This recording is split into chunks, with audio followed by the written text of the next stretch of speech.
Welcome to Autogefuehl. I'm Brian. Today, a very special behind-the-scenes look at the brand new BMW M2. Well, we've been waiting a long time for this. This is BMW's most scrappy street fighter. And if you're wondering exactly what that means, this is their most tracked car of every car they produce. They tell me that 1 in 5 of these that they sell ends up on a track. So clearly this is not all about appearance, this car has to perform well as well. Now, long-time viewers will know exactly how I feel about this car. So I'm more than a little bit excited, and as is always the case, I'm a bit nervous about what they do when they tell you it's a complete redesign. The first impression is going to be important in this car. And the 2 words that really hit me about what they've done with the front end of this thing are Tron and Transformers. This is really blocky 80s graphic style. This is maybe the last one of these street fighters they'll be able to produce because, of course, everything goes electric. Here we're cramming in an inline 6-cylinder engine, still absolutely beautiful internal combustion engine technology. This is really all about the driving experience, and clearly the aesthetic needs to mirror that. So for me, there's a huge amount of callback here in the front about those 80s muscle cars, but in a very modern way. I love these huge square air intakes. It's so aggressive, but so low to the ground. It gives such a powerful appearance. Now, in other 2 Series models, you may know that you have adaptive air intakes across the front. They've done away with that nonsense for the M2. They simply don't need it. There is so much air being driven through this engine by these enhanced air intakes. There's no need of any adaptability whatsoever. The assumption with the design of this car is you're already going to be driving this at the maximum speed you're legally allowed to when you're off track, and really pushing it when you're on. So the most airflow they can get through to that engine, the happier they are. Now look at the way that design language comes up through here. You'll be familiar with this new BMW light signature that comes into the front headlights, but the way it works in contrast with this black front on the front of the new M2 is particularly dynamic. Slightly higher up, as you come up the visual line of the car, the most impressive thing that strikes you is the contrast from this new carbon roof right through down into the bonnet. Now, the reason that that's taken place is apparently there were 2 main complaints that standard M2 customers had with the last issue. The first was the door mirrors. Well, we'll take a look at those when we get round the side. And the second was no carbon roof option available. So the carbon roof is not a cheap option. That's going to add at least $3,000 to your cost of car. But look at the way that contrast works from the top to the front. I started off by saying this may very well be the last such car you're going to be able to buy. So it just might be worth it. 4 meters 57 or 180 inches. The wheelbase on the new M2 is actually 5.4 centimeters longer than the predecessor. That's about this. And that's part of what helps to give this car such an aggressive stance. Not only that, I don't know if the keen-eyed amongst you have spotted, but the front wheels are actually 1 inch smaller than the rear wheels. So 19 inches on the front and 20 on the rear. Now, a lot of that is to do with the fact that any M2 fan is going to be able to tell you it's got to be rear-wheel drive, right? So that's the only way you can get this car, rear-wheel drive. Now, BMW have this big thing about 50-50 weight distribution.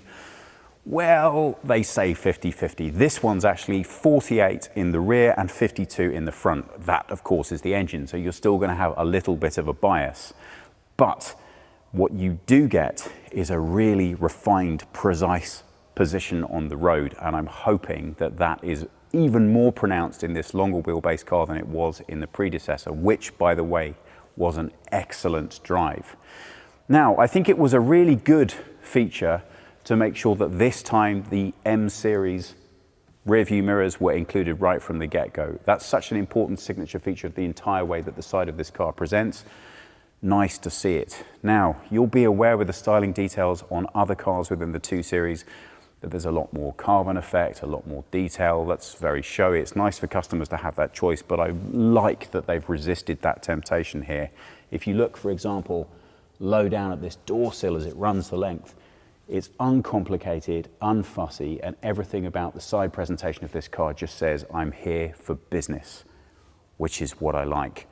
Now these larger wheels that are 1 inch larger both in front and rear than they are on the standard 2 Series come at a cost of a slight addition of weight.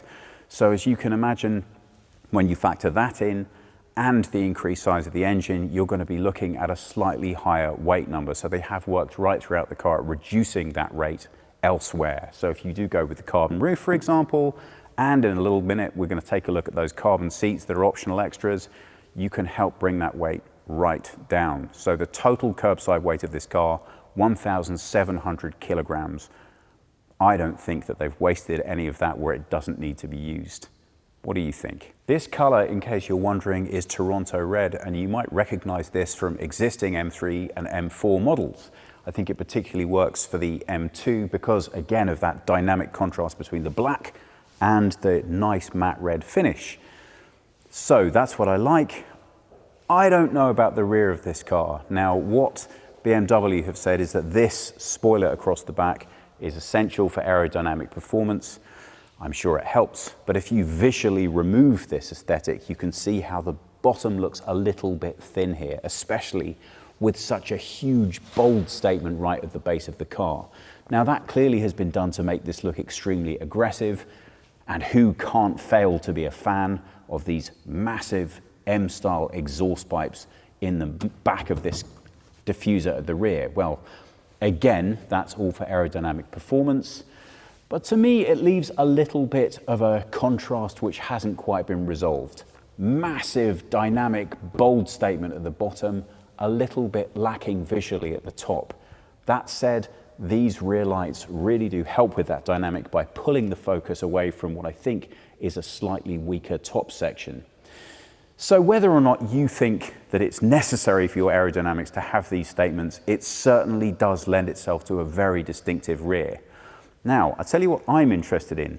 This, to me, really is evocative of earlier generations of Alfa Romeo. Am I crazy there, or do you get that feeling as well?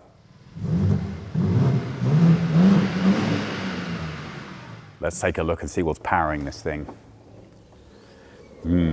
What you're looking at is a 3-litre 6-cylinder inline engine producing 460 horsepower or 550 Newton meters of torque. Paired with this engine, you can either go with a manual or automatic gearbox. That's an 8-speed Steptronic automatic gearbox, which is going to propel you from 0 to 100 in 4.1 seconds, or the manual, which is going to take 4.3. Come on, you don't want an automatic gearbox with this car, surely. Here you can see the key. It's a pretty light affair. You've always got to make the choice as to whether you want these things to be really solid feeling and heavy in your pocket, or light and easy to carry around. I think I'm going to go with the light because at the end of the day, it does have to sit in my pocket. Now, the door handle, as soon as you touch it, does feel a little bit on the plastic side, but as you pull it up, it's got a nice, solid, reassuring feel to it. And given that these doors are frameless, again, they have a nice, solid feel to them, and the noise that they make is quite rewarding. As you open the car up, the very first thing that strikes you, of course, is these big bucket seats. Now, they're carbon fiber, and they're only available in a leather finish. The designers tell us that's because they simply can't get the same effect of the heating and cooling using synthetic materials. Honestly, I don't know if I believe that. There are many other options available right now, but if you want these bucket seats, they're going to run you between 3,000 and 4,000 extra on top of your list, and you're not going to be able to get them in any other finish. I don't know. I've never found bucket seats to be the most comfortable thing in the world. The defining feature is, are you taking this car on the track or not? Well, 20% of people who buy this car will be tracking it. And if you're one of those guys, I think to get the best out of the driving experience, you are looking at these seats. For everyone else, if you're not taking this on the track, really, the Sensor Tech finish is great. Check it out before you make a decision. Now, I already said big on 80s styling. Take a look in this door. What you can see here is a pixelated, backlit color finish. Again, it just reinforces the 80s styling of the design of this vehicle. For me, that's no bad thing. I sort of wonder if the designers at BMW are as carried away with Stranger Things as the rest of the planet is right now. I don't know. For me, it's an evocative callback to the muscle cars of old that had literally no safety features whatsoever. So nice contrast between the modern, that being all the new tech, and the real power era, that being the car itself. Does all of that tie into a comfortable experience? Because anyone who's ever sat in a Lamborghini Countach will tell you it may have looked fantastic on the road, but driving it was no laughing matter. Well, things have moved on a little bit since then. So these bucket seats are actually pretty comfortable. I am 5 feet 10 or 178 centimeters in height. I have a long torso though, and as you can see, I have acres of room in the head. Now, a lot of that is going to be this carbon fiber roof taking up a lot less space up here. The car feels very powerful from this sitting position. Let me see if I can adjust the seat. Now, that very nicely illustrates gripe number one. If I'm in a car that is purely designed for performance, I really don't need everything to be electric. One, it takes so much longer than just having the manual catch points. But two, it's adding extra weight that I don't want in the car. So this is an interesting compromise of design in a performance vehicle. Is it necessary? To me, not so much, but I guess their feedback must tell them the customers like it, otherwise why would you fit it to the car? When you're making your seat selection for this car, it is worth considering the carbon footprint. I feel a bit silly saying that about a performance car, but still, 85% less is how much you will achieve if you go with a synthetic fabric for your finish and not with leather. I think that's worth considering. If you want to see the details on that, you can get them through BMW's website. If there's one thing bothering me about the initial presentation, it's this, and this is the thing that BMW are most proud of the interior. This is a 12.3-inch driver display and a 14.9-inch infotainment system display. Why does it bother me? Well, I guess the first thing would be the new BMW ID.8 operating system. The positive is that it is very fast and responsive compared with earlier. The second is, my goodness, just look at all of this. I think it's going to take more than a little bit of time for you to figure out how on earth to navigate around all of this. I like giving people options. That's great. But this is a full-blown laptop baked into my car. And this is where I have the challenge. What I love about this car is the immediacy of its performance. Now that's demonstrated here with this gearbox. This is a manual 6-speed gearbox, and the designers tell me they had to fight to keep this in the car. Why? Well, because obviously the automatic is not only more efficient, but it's also faster. You can't drive this any quicker than the automatic gearbox will already carry you. But that doesn't speak to the emotion of this car. And that, I think, is the problem I have with the new technology and the way that it's been baked in. I would suggest that the vast majority of people who buy this car couldn't care less about this. This is the first time that the M2 has only come with adaptive suspension, for example. 3 different settings. Previously, it was just standard suspension. Now that clearly made it a somewhat less comfortable, more challenging drive. But that was the point. So am I just being a whingy old man? I guess this is my position. If this is the last one of these I'm going to be able to buy, because in future everything's electric, and then sure, I'll expect all of this. Was it too much to ask that for the last one I couldn't have those big meaty analog dials that I and so many other people love so much? Maybe I'm just a dinosaur. I'm sure all of this tech works brilliantly and gives you so many more everyday usage features that are helpful while you're driving around in this car. But you know what? Nobody ever fitted a carbon fiber bucket seat into a car that was there for doing a supermarket trip. You know what I mean? Really, this car is all about the drive. And I won't find out exactly how much this affects me until I have the chance to take this out on a track. And thank you, BMW, for paying some attention to that at least. It's the first one with an available head-up display, but brilliantly, you can switch this off when you're in track mode. So that's great. Now, I don't want to challenge this too much. I'm sure that new adaptive suspension is going to drive great. I'm sure it's going to make me feel more comfortable and more secure in the car. It's bigger, it's more powerful, it's got a wider stance. It's even got an increased camber on the wheels to give it more road holding. This car is going to be a beast.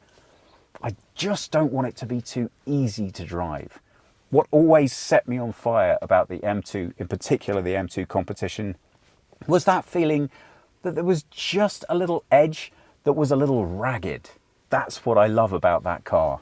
So I'm desperately hoping with all this new digital refinement and all these new options, that hasn't got lost in the mix.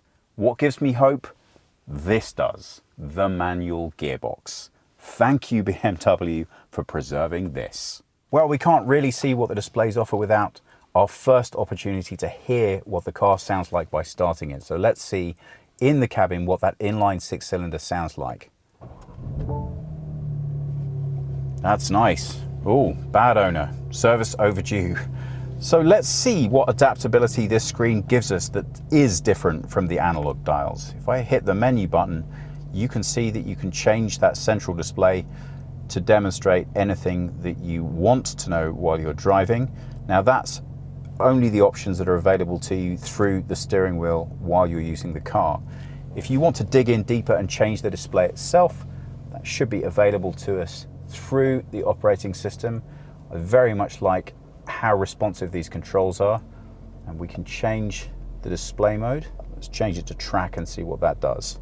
Okay, if Michelle pans back to the driver's display, you can see that gives us less clutter on the screen, and we also have the opportunity, I think, to configure our road system so we can put in all kinds of different information and make it available to us to display exactly where we want, exactly what we want to see. Interesting to note, in deference to the older guys like me, there's still a manual volume knob for your infotainment system, but unsurprisingly, no manual climate controls. Those are all through the screen here. And as you might be able to tell, they are very definitely not the most intuitive things to use in the world, but there are some buttons to access some of the central features down here. This button on the right-hand side is for fans on off. It's not on right now. The climate controls are switched off, but they do feel more than a little plasticky when you push them, and they do not separate themselves in an obvious enough way to make it super easy to pick them and control them when you're having fun cornering at speed. Carbon fiber and light detailing continue right throughout the cockpit and really helped again to accent that sort of sports / 80s vibe that you get from the rest of the car. In the central cockpit here, you know, this is an interesting feature. I've never liked the way that these BMW gearboxes look, but it's only when you actually start using them that you lose all interest in concerning yourself with that. It's such a nicely put together piece of equipment. Center console here is very unfussy. I like that they've hidden the storage away where you don't need to look at it all the time. Cup holders, that perennial love-hate thing in all cars, has been kept well out of the way so you can pretend to your passenger that they don't exist at all. USB charge point, but also inductive charging for a phone down here, and a nice feature of an additional 12-volt charge point for anything else. All can be kept well out of the way, hidden underneath that useful flap. Back here, further standard BMW controls for the infotainment system if you prefer accessing them in that way. Decent bit of storage in the middle, a nice inductive charging pad for a mobile phone there. More charge points. Really happy to see that they've put more than enough of those in. There are two nice features you get with a bucket seat. The first is the weight loss, and the second, mostly I don't have to have that irritating wait for the electrics to catch up with the fact that I want to sit in the rear. Well, you may well say, who on earth is ever sitting in the rear of this car? I'll tell you who. Somebody with extremely short legs but a long torso. Let's find out if it's doable. Well, you may have seen Thomas do this in his review. He's just too big. We need to do something to make his legs a little shorter. Look at this. I have palatial space back here. Okay, that's a bit of an overstatement. But you know what? There actually is plenty of room. Yes, I have very short legs. Yes, this driver's seat is set for me. But I do have a long torso, and although I'm pretty compact back here, I have enough space to make myself comfortable. So who cares? The long and the short of it is, if you want to put kids back here, there's ample room. And if you want to fit normal sized people back here for a short trip, they're going to be plenty comfortable. Thomas is a tall guy, so okay, I get you wouldn't want to fit a 6'3" person in the rear of one of these cars, but for a normal human being, sorry to offend tall people out there, it's more than comfortable. This car has the optional leather in the back. You don't need that. You can get the Alcantara and the SensorTech I think it actually might be more comfortable. This is a very dynamic driving car, and needless to say, if you're in the front, those bucket seats are not going to tell you what's happening to your passengers in the rear who are going to roll around in these seats because there really is no position holding at all. So, rear seats, very much an afterthought. Who cares? If anyone's sitting back here, the only thing they should be thinking is, maybe I need to work a bit harder so I can be sitting in the front of this car instead of in the back. Back on those rear seat passengers again, if you're asking yourself, can I really get away with convincing my partner that our two brand new precious bundles of joy are safe in the back of this thing? Don't worry, there is Isofix. So if that's your reason for worrying about whether you're going to be allowed to buy one of these things, carry on.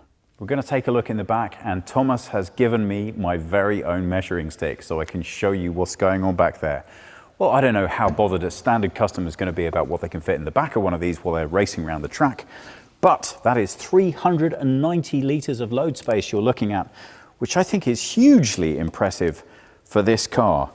Now, to give you a sense of scale, if you have a look at this, it's a standard carry-on flight case. So you have more than enough room. In depth, that's 37 inches or 95 centimetres, well, give or take. 90 centimetres, I think, is a bit more accurate. And for the width, you're looking at 98 centimetres or almost a metre. Thomas, I know you're going to be tutting while you're looking at this like, Brian, this is not how you use the stick. I'll get better, guys. It's my first time. Okay. And then for inches, for width, around about 38 to 40. So plenty of load space, but we're not all done there. If I pull this catch down here, you can see that the seats, well, in an ideal world, they just drop down, but I'll give it a little bit of encouragement from the inside.